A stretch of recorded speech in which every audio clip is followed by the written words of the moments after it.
یہ بات ہے قرآن کی۔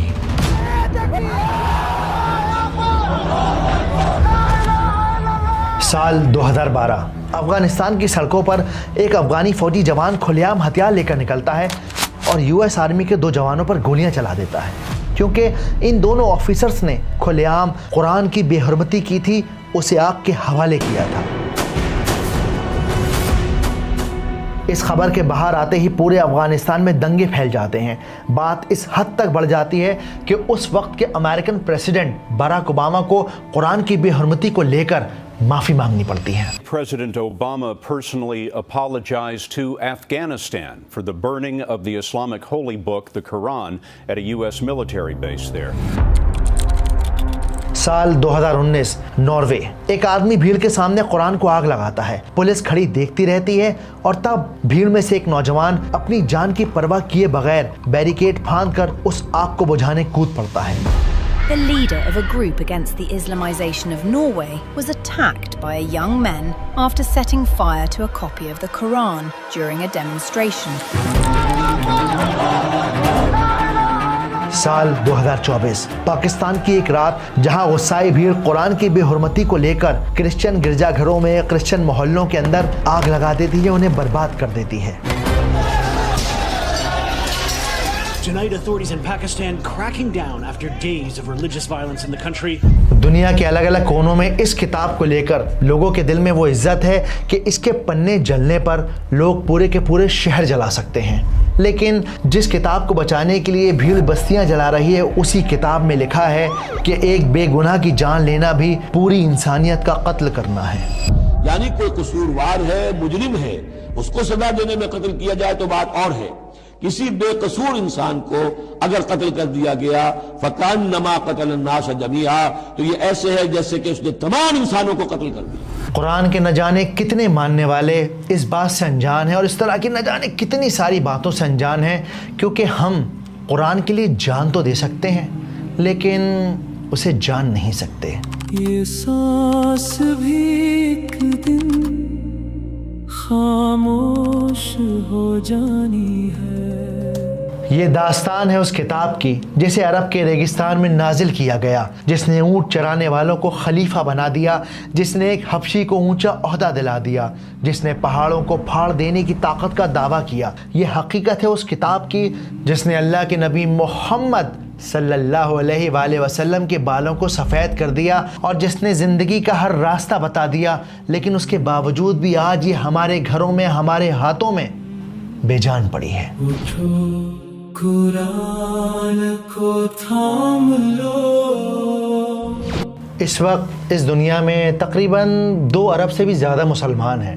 اس کا مطلب یہ ہے کہ ہر گھر میں کم سے کم ایک قرآن موجود ہے، اور آن این ایوریج ہر مسلمان نے بچپن سے ہی قرآن کی تلاوت سیکھی ہے، سوروں کو یاد کیا ہے، ہر کام سے پہلے بسم اللہ کہنا سیکھا ہے، لیکن اس کے باوجود بھی آج قرآن مجید ہمارے اپنے ہی گھروں میں مہجورہ بن گیا ہے۔ مہجورہ یعنی ایسا مہمان جس سے کوئی بات نہیں کرتا، اس کی کوئی آواز نہیں سنتا، اور ایک دن ہمارے پیارے نبی محمد صلی اللہ علیہ وآلہ وسلم اللہ سبحانہ و تعالیٰ سے اس بات کی شکایت کریں گے کہ اے اللہ، میری قوم نے اس قرآن کو چھوڑ دیا، اور پیغمبر کہیں گے کہ اے پروردگار، میری قوم نے اس قرآن کو چھوڑ رکھا تھا۔ یہ ویڈیو ان کے لیے نہیں ہے جو قرآن کے عالم ہیں، یہ مجھ جیسے لوگوں کے لیے ہے، ان لوگوں کے لیے ہے جن کے گھر میں قرآن کو ریشمی غلاف میں لپیٹ کر سب سے اونچی والی شیلف پر رکھا جاتا ہے۔ یہ ان لوگوں کے لیے ہے جو اسے چومتے ہیں لیکن روز کھولتے نہیں، جن کے لیے قرآن ایک رسم ہے، ایک ٹریڈیشن ہے۔ اس کی تلاوت ہر رمضان ہوتی ہے، ہر میت کے بعد ہوتی ہے، ہر نئے گھر میں قرآن خوانی کی جاتی ہے، لیکن اسے کبھی سمجھا نہیں جاتا۔ آج اس ویڈیو میں ہم یہ نہیں جانیں گے کہ قرآن کے احکام کیا ہیں، قرآن ہم سے کیا کہتا ہے، کیا ہے قرآن کے قصے، کیا ہے یونس علیہ السلام کا واقعہ، اور کیا ہے موسیٰ علیہ السلام کی کہانی، بلکہ آج میں اور آپ مل کر کچھ سوالوں کا جواب ڈھونڈتے ہیں، ایسے سوال جو ہم نے کبھی پوچھے ہی نہیں کہ آخر یہ کتاب ہے کیا، ایسا کیوں ہے کہ اس کی کچھ آیتوں کو سن کر جنوں کی پوری قوم ایمان لے آئی لیکن ہمارے دل پر ذرہ برابر بھی اثر نہیں ہوتا، ایسا کیوں ہے کہ اس کی آیتوں کو سن کر صحابہ رو پڑتے تھے، گھٹنوں کے بل گر جاتے تھے اور ہمارے دل پر اس کا کوئی اثر نہیں، اور کیسے ہم آخرت کے روز نبی پاک محمد صلی اللہ علیہ وآلہ وسلم کی شکایت کا حصہ بننے سے بچ سکتے ہیں، قرآن کو ایبنڈن کرنے سے، مہجورہ کرنے سے بچ سکتے ہیں۔ ان سب سوالوں کے جواب جانیں گے اس ویڈیو میں۔ لا الہ الا انت۔ ویڈیو میں آگے بڑھنے سے پہلے ایک بہت امپورٹنٹ کانسیپٹ کو کلیئر کرتے ہیں۔ قرآن سمجھنے اور پڑھنے والوں کو اسٹوڈنٹ آف نالج کہتے ہیں۔ تو اگر آپ اس وقت نوٹس بنا رہے ہیں، اس ویڈیو کو قرآن کو سیکھنے کے لیے دیکھ رہے ہیں، تو اب آپ یہاں صرف ایک ویور نہیں ہیں بلکہ ایک طالب علم ہیں، ایک اسٹوڈنٹ آف نالج ہے۔ کہتے ہیں قرآن ہم سے باتیں کرتا ہے، تو کیوں نہ اس سے ہی پوچھا جائے کہ بھائی آپ ہے کون؟ اور جب ہم یہ سوال قرآن مجید سے کرتے ہیں تو قرآن مجید دوسرے ہی پنے پر ہمیں بتاتا ہے ذالک الکتاب لا ریب فیہ ھدی للمتقین، اور یہ کتاب راستہ دکھانے والی ہے، گائیڈ کرنے والی ہے ان کو جو گائیڈ ہونا چاہتے ہیں۔ یہ کتاب یعنی قرآن مجید، اس میں کچھ شک نہیں کہ اللہ کا کلام ہے۔ آسان لفظوں میں کہیں تو Quran is like a manual guide. جب ہم کوئی نئی چیز لیتے ہیں اس کے ساتھ ایک مینول آتا ہے جو ہمیں بتاتا ہے کہ کیا آن کرنا ہے اور کیا نہیں کرنا، کہاں ہاتھ لگانا ہے کہاں نہیں لگانا۔ ویسے ہی قرآن انسانوں کا مینول ہے۔ یہاں نوٹ کیجئے، انسانوں کا مینول ہے، صرف مسلمانوں کا نہیں بلکہ تمام دنیا کے انسانوں کا مینول ہے۔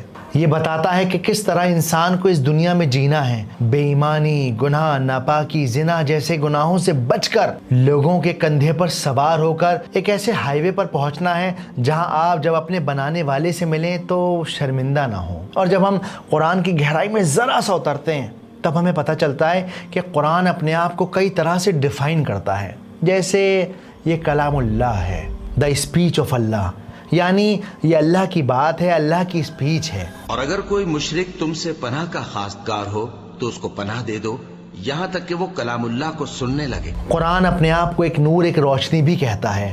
اب کمال کی بات یہ ہے کہ روشنی وہ چیز ہے جسے ہم خود تو دیکھتے ہی ہیں اور اسی روشنی کی مدد سے باقی سب بھی دکھائی دیتا ہے۔ قرآن بھی روشنی کی طرح کام کرتا ہے۔ یہ صرف پڑھنے کی چیز نہیں ہے بلکہ یہ وہ روشنی ہے جس کے ذریعے ہم اپنی پوری زندگی کو بالکل صاف دیکھنے لگتے ہیں، کیا صحیح ہے کیا غلط، کہاں جا رہے ہیں، کہاں سے آئے ہیں، کیا سچ ہے اور کیا فریب، سب کچھ پانی میں عکس کی طرح صاف ہو جاتا ہے۔ اور یہ قرآن ایک دوا بھی ہے اور شفا بھی ہے۔ اور ہم قرآن میں وہ چیز نازل کرتے ہیں جو مومنوں کے لیے شفا اور رحمت ہے۔ لیکن دوا کب کام کرتی ہے؟ جب ہم اس کا استعمال کرتے ہیں، اس کو اپنے یوز میں لے کر آتے ہیں۔ بوٹل کو دیوار پر سجانے سے یا بار بار اس کا نام پڑھنے سے بیماری نہیں جاتی۔ آج سوسائٹی کے ایک بہت بڑے طبقے نے قرآن کو ایک تعویذ بنا دیا ہے، ایک بخار اتارنے کے لیے، ایک دولت کے لیے، ایک صحت کے لیے، ایک نظر سے بچانے کے لیے، ایک رشتے کے لیے۔ اچھا خاصا انسان بکرا بنا گھوم رہا ہے، لیکن حقیقت یہ ہے کہ قرآن کوئی تعویذ نہیں ہے بلکہ علاج ہے۔ بیٹے لو یہ تعویذ رکھو، ایک بیماری کے لیے ہے، ایک کاروبار کے لیے ہے، ایک تمہارے رشتے کے لیے ہے اور ایک بری نظر سے بچانے کے لیے ہے۔ انہیں اپنے پاس رکھنا، اس سے تم محفوظ رہو گے۔ جی بہتر، میں اسے اپنے گلے میں باندھ کر رکھوں گا۔ سورہ الحجر میں اللہ سبحانہ وتعالیٰ قرآن کو ایک ذکر کی طرح ڈیفائن کرتے ہیں، یعنی یہ وہ چیز ہے جو آپ کو یاد دلاتی ہے وہ جو آپ بھول گئے ہیں۔ جیسے ایک اکیلا بچہ ایک کمرے میں ہے، آپ اس کمرے میں ایک بال پھینک کر دیکھیے، بچہ فوراً پلٹ کر دیکھے گا کہ یہ بال آئی کہاں سے ہے۔ یعنی انسان کا وجود، اس کے اندر کہیں نہ کہیں یہ بات اللہ سبحانہ و تعالیٰ نے ڈال دی ہے کہ اگر کوئی چیز کہیں سے بنی ہے، آئی ہے، اس کا نظام چل رہا ہے تو وہ اپنے آپ نہیں چل رہا، وہ اپنے آپ نہیں آئی ہے بلکہ اسے بھیجا گیا ہے اور کوئی ہے جو اس پورے سسٹم کو چلانے والا ہے۔ اب یہ جو آئیڈیا ہے نا، یہ ایتھیزم کے اس کانسیپٹ کو جڑ سے اکھاڑ دیتا ہے، جہاں پہ ایتھیز کہتا ہے کہ ایک بگ بینگ تھیوری ہو گئی اور دھماکہ ہو گیا اور پھر اس دھماکے سے دھیرے دھیرے ہزاروں سال میں دنیا بن گئی اور اب دنیا اپنے آپ چل رہی ہے۔ یا پھر اگر آپ ہمارے معاشرے سے ایک بہت ریئل لائف ایگزامپل لیں تو کئی بار بہت سے لوگ بچوں کو چھیڑنے کے لیے ان کی پینٹ اتار دیا کرتے ہیں، تو بچے کیا کرتے ہیں، وہ بہت زیادہ غصہ ہو جاتے ہیں، رونے لگتے ہیں، سامنے والے کو مارنے لگتے ہیں۔ تو بچہ ایسا کیوں کرتا ہے؟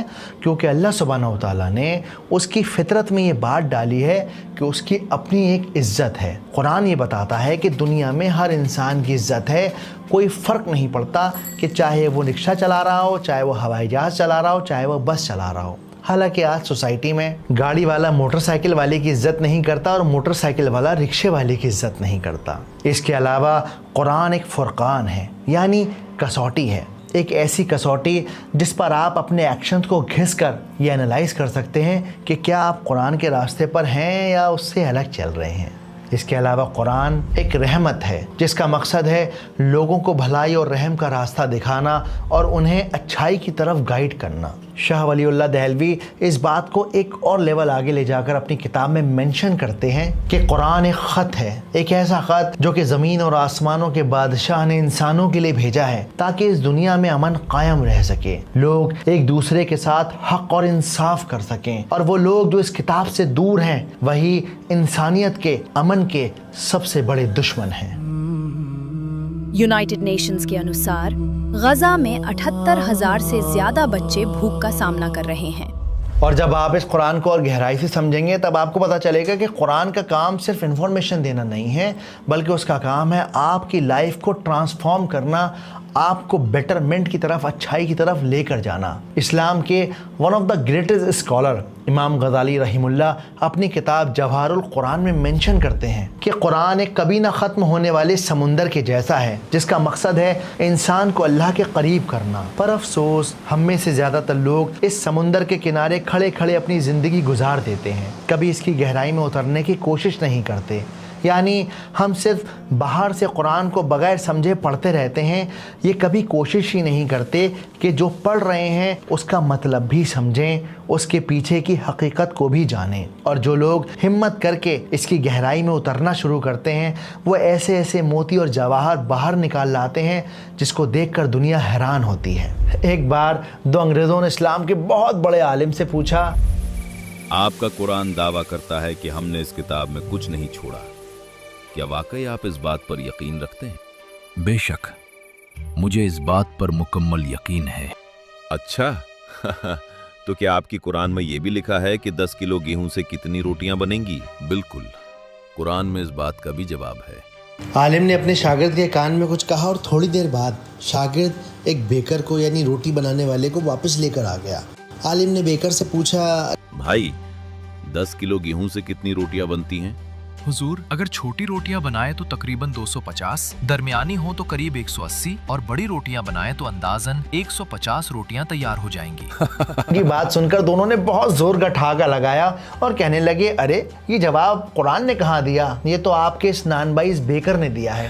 یہ جواب تو اس نان بائی نے دیا ہے، آپ کی قرآن نے تھوڑی۔ عالم مسکرائے اور عالم نے کہا، قرآن میں لکھا ہے اگر تم نہیں جانتے تو ان سے پوچھو جو جانتے ہیں، اور میں نے وہی کیا ہے۔ کیونکہ اللہ سبحانہ وتعالیٰ قرآن مجید میں فرماتے ہیں، فَاسْأَلُوا أَهْلَ الذِّكْرِ إِن كُنتُمْ لَا تَعْلَمُونَ، اس سے پوچھو جو جانتا ہے، جو ایکسپرٹ ہے۔ اگر تم نہیں جانتے تو جو یاد رکھتے ہیں ان سے پوچھ لو۔ یہ چھوٹا سا واقعہ ہمیں سکھاتا ہے کہ قرآن میں ہر چیز کا جواب ہے، ضرورت ہے تو ان جوابوں کو ڈھونڈنے والے کی۔ موریٹینین اسکالر سیڈی عبداللہ ابن الحج ابراہیم قرآن کو ڈیفائن کرتے ہوئے فرماتے ہیں، القرآن لفظ منزل علی محمد للإعجاز وللتعبد، یعنی قرآن اللہ سبحانہ و تعالیٰ کا وہ کلام ہے، وہ اسپیچ ہے جسے جبریل علیہ السلام کے ذریعے محمد صلی اللہ علیہ وآلہ وسلم تک پہنچایا گیا اور جسے سن کر صحاباؤں نے کمپائل کیا، یعنی ایک بک کی شکل دی۔ اور یہ قرآن ایک ایسا کلام ہے جس کو کوئی انسان ریپلیکیٹ نہیں کر سکتا، اور صرف اس کی تلاوت کرنا ہی اپنے آپ میں ایک عبادت ہے۔ لیکن اس ڈیفینیشن میں دو بہت گہرے راز چھپے ہیں۔ اجازی کا مطلب ہوتا ہے وہ جو کاپی نہیں ہو سکتا، اور شاید یہی وجہ ہے کہ قرآن کے چیلنج کرنے کے باوجود بھی کوئی بھی انسان قرآن کی جیسی ایک آیت نہیں بنا پایا جس کے اندر لینگویج کا اتنا زیادہ پرفیکشن ہو، جو اتنی زیادہ ڈیپ ہو، اور جو ہزاروں یعنی قیامت تک کے لیے ریلیونٹ رہ سکے۔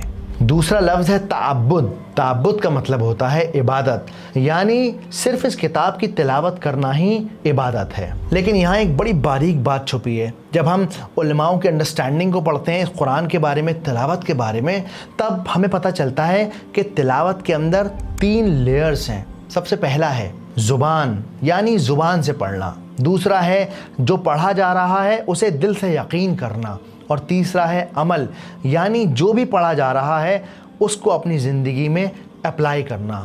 اور شاید اسی وجہ سے عبداللہ ابن عمر کو تقریباً 8 سال لگ گئے تھے سورہ بقرہ کو یاد کرنے میں، کیونکہ صحابہ کا رول تھا کہ وہ 10 آیتیں پڑھتے، انہیں سمجھتے اور تب تک آگے نہیں بڑھتے جب تک کہ پچھلی 10 آیتوں پر ان کا عمل مکمل نہیں ہو جاتا.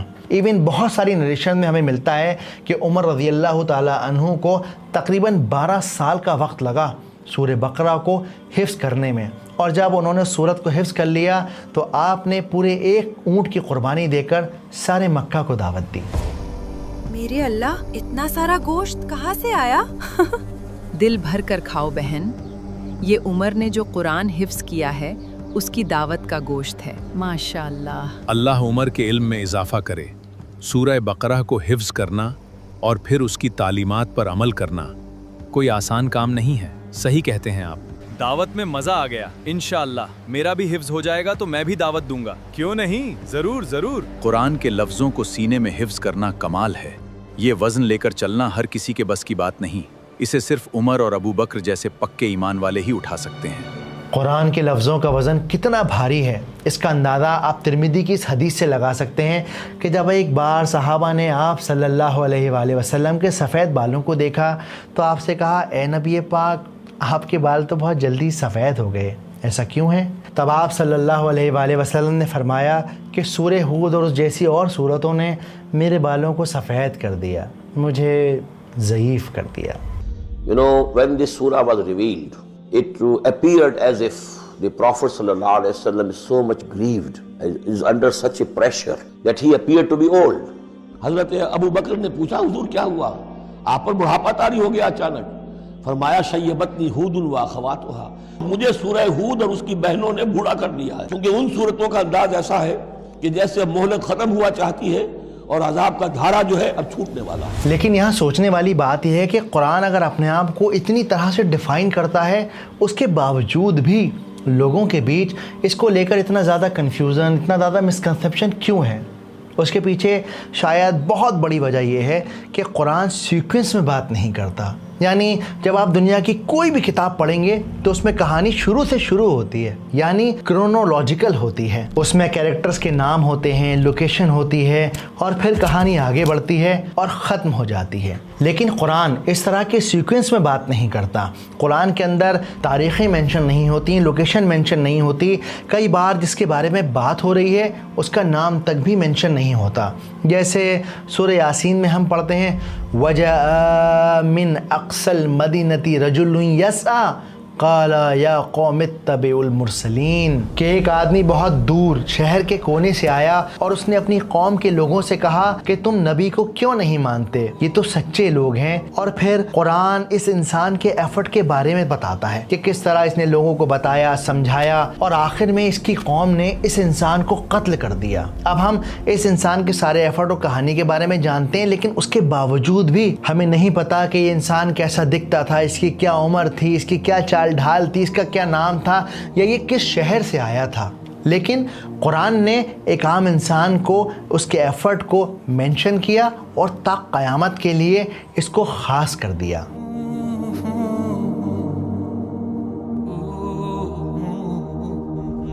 اور اسی طرح قرآن میں اچانک سے ایک ہسٹوریکل قصہ شروع ہو جاتا ہے، تو پھر بیچ میں کوئی قانون کی آیت آ جاتی ہے، اور پھر آخرت اور قیامت کا ذکر آ جاتا ہے.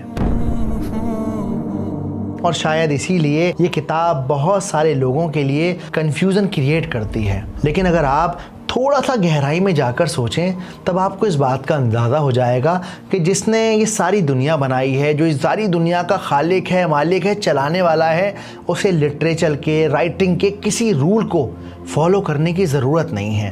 شیخ حمدہ یوسف اس بات کو اس طرح سے سمجھاتے ہیں، رات کے آسمان کو دیکھیے. ایک عام انسان جب آسمان کی طرف دیکھتا ہے تو اسے صرف بکھرے ہوئے ستارے نظر آتے ہیں، ان کی کوئی شکل نہیں، کوئی ڈیزائن نہیں، کوئی سیکوینس نہیں. لیکن اگر کسی ایکسپرٹ ایسٹرونومر کو وہاں کھڑا کر دیا جائے تو وہ انہی بکھرے ستاروں میں شیپس دیکھ لیتا ہے، وہ کانسٹیلیشنز کو پہچان لیتا ہے، وہ ان ستاروں کو ان کے نام سے جانتا ہے. بالکل اسی طرح قرآن سیکوینس میں نہیں ہے، لیکن جو لوگ اس کو جاننے کا شوق رکھتے ہیں وہ جانتے ہیں کہ کس آیت کو کس آیت کے ساتھ جوڑنا ہے. اور ہم نے قرآن کو سمجھنے کے لیے آسان کر دیا ہے